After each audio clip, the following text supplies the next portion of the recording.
So when my husband Maz was drinking, getting him on a bike only happened if I tempted him with a bike ride that ended at a restaurant or a bar where we could get a drink. And even then, he was almost always a complete grumpy bear about getting on that bike.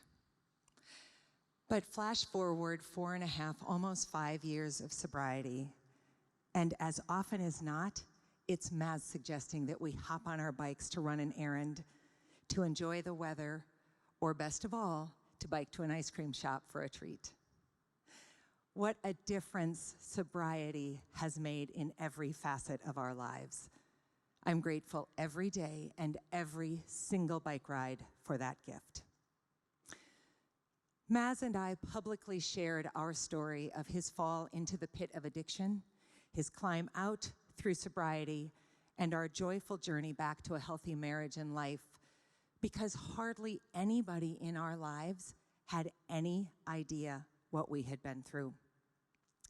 And we felt that perhaps we could do some good by talking about it.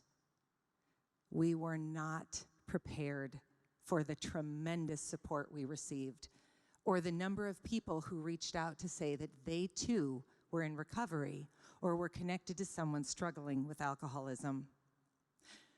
When we were in the midst of his drinking, we both believed that we were utterly alone in this experience and that nobody would understand what we were going through.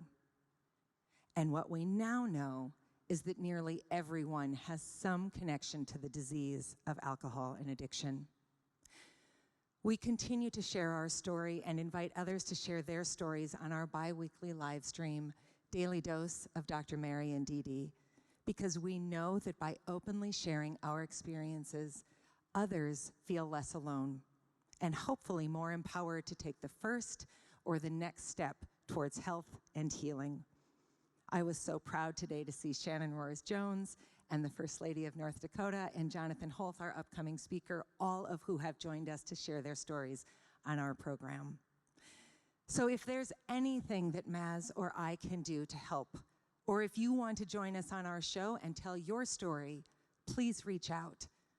What we both now know is that you don't have to conquer this demon alone, and there is no shame in asking for help. In fact, it's likely the most freeing thing you will ever do. Thank you.